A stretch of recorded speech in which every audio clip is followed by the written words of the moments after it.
Welcome, one and all, to another fine episode here at Video Store Memoirs, because we have the power! Anyway, sorry. If you couldn't tell, we're going to be talking about a very new movie that just came out. My name is Kevin Selena. That is Shannon Uselling Selena. Better known as embarrassed. I married this 25 years ago. Oi!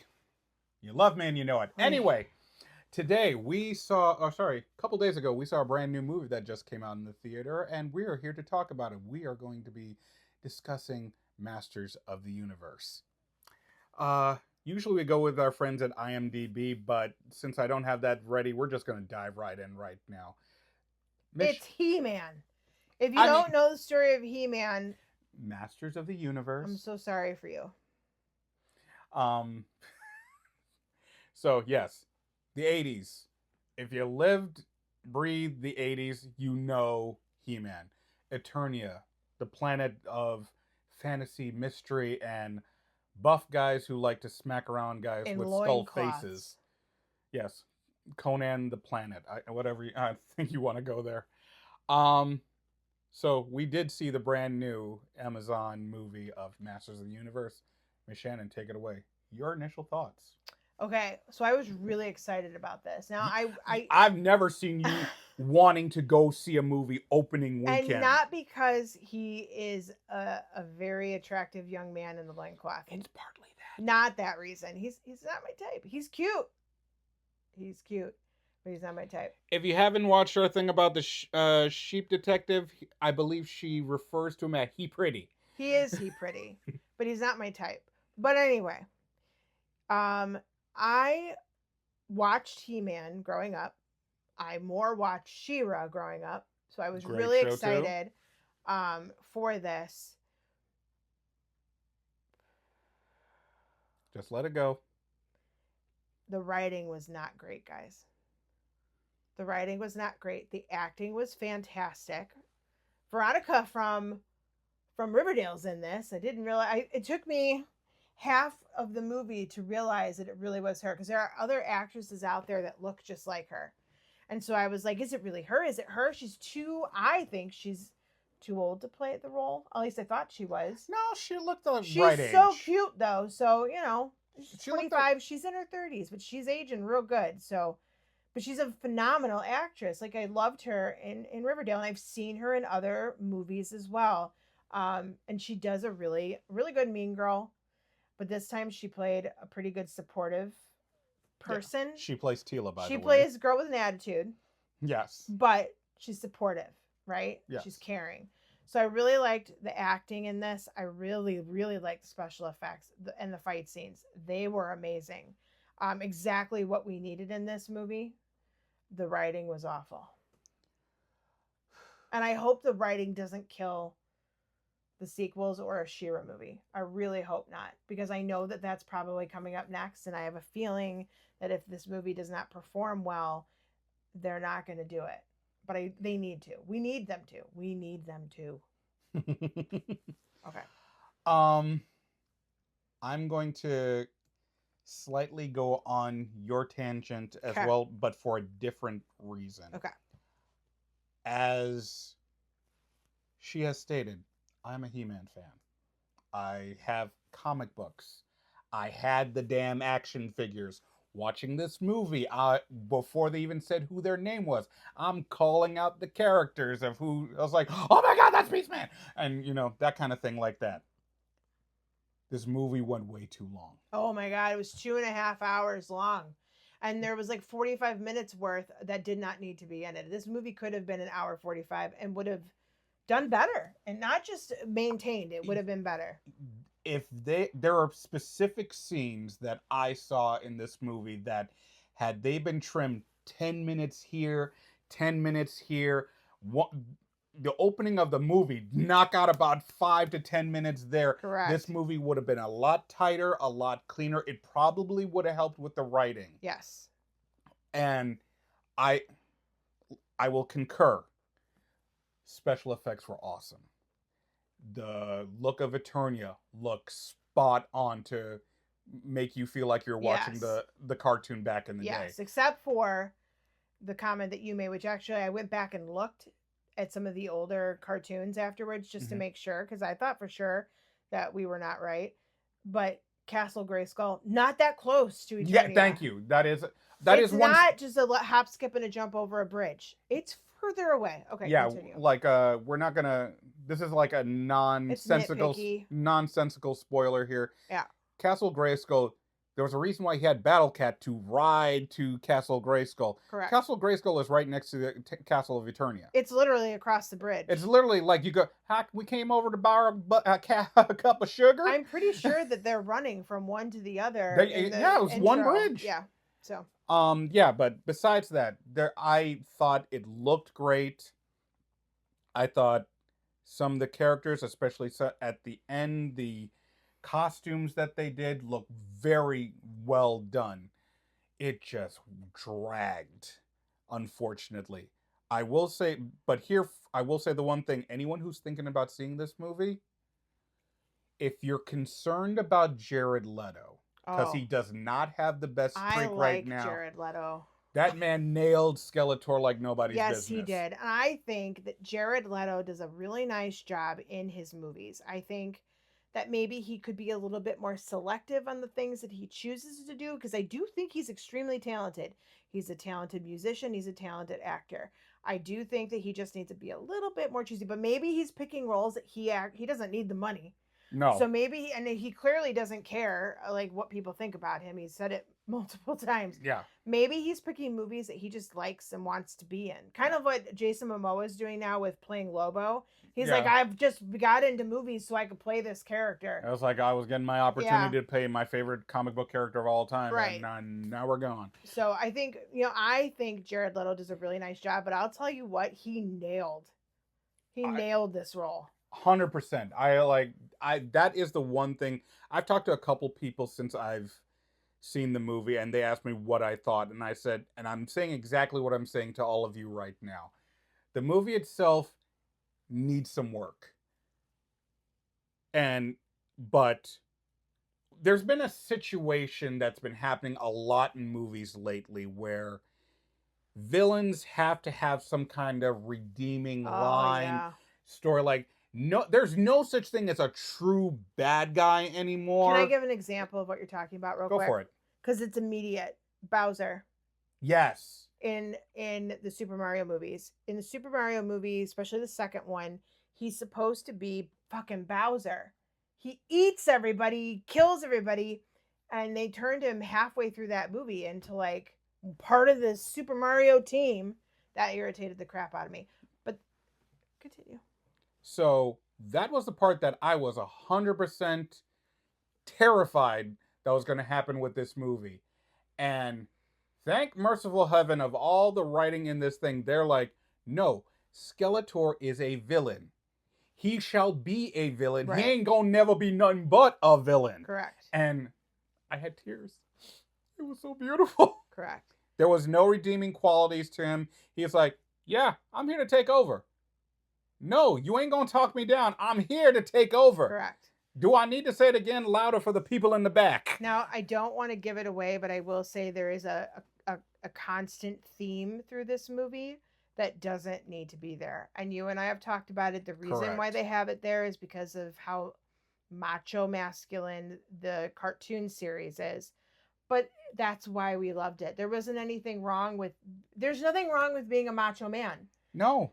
Or a macho woman. Or a macho woman. There's nothing wrong with That's why we love She-Ra. Correct. It's when you start putting other people down that's the issue. So if you're not putting other people down, there's not a problem. We didn't need the theme in this movie the way that they put it in there. It didn't need to be there. It was a little bit... which is the writing. Yeah, which is the writing. Yeah. So it was too PC. It was too PC until you got to the adult jokes. Oh my God. Please don't take your small children to this movie unless you want to explain what a... No, we're not going to... You can't spoil things. Okay. I'm cutting you off. Don't do it. We were in the theater and there was a gentleman with his like 5-year-old. 5 or 6-year-old, yeah. Right, watching the movie because it's He-Man. Yeah. And they kept making a consistent joke. And then finally one of the characters makes a derogatory remark about one of the other characters. And Kevin and I both go like this to see, is this man going to get up and leave with this kid? Because I think at that point I probably would have. Yeah. I would have left. Anyone who knows me, anyone who's watched this podcast knows I have no problem with a dirty joke here and there. No. And No. if it's done right, it's fine. But when you try to put a joke in and you constantly harp on it over and over again, you're basically sitting there like, hey, did you hear the joke I said? Here, let me say it again. I was going to say, have you ever had somebody who's trying to land a joke but doesn't know how to land a joke? And so they just keep saying it over and over and over and hoping that they get a laugh. And you're like, it's not fucking funny. I'm not going to laugh at you because it's not funny. Not to mention the fact, not only are they keep harping on it over and over again, they're explaining the joke. Right. Oh my God, the explaining of the joke. I'm our like, child does that. Will you stop it? Like, if you have to go through this much, obviously it's not that funny. Correct. So be prepared for some of that. That was off-putting and that was uncomfortable. It was uncomfortable, which kind of goes into the theme with one of the things we're going to do. I just realized. Which is? Cringeworthy. It was cringeworthy. Yeah, not the whole movie, not the whole movie, part. but definitely that aspect of it was cringeworthy. Yeah. So just be prepared for a few things. Don't expect a lot from the writing, but please go see it because I need my She-Ra. I'm going to ask you a question about this movie that I thought about afterwards. We see a lot of different characters in this movie. I personally feel... Did you have a problem with the underutilization of Cringer? I was mad that he was only in it for the portion of the movie that he was in it. That's what I mean. He's a prominent character. But the way that they did the movie, and again, I'm trying to not give away spoilers, so the way they did the movie, it made sense that he was only where he was in the movie. Because he couldn't be in the other parts, because how do you explain that? Okay, yeah, I will give you. So I think that was well thought through, because if you had him in places he shouldn't have been, people would have been like, "The fuck is that?" And then what do you say? So I think that was well thought through and okay. I was okay with that. I would have liked it more, but that would have they would have had to cut the movie down by 45 minutes. I mean, yeah. So. All right, so I'm going to bring up a subject here that I'm going to look to see your face on it to see how you feel about it. Do I need to not put my resting bitch face on? I just gotta. Yes, please keep a flat face. Okay.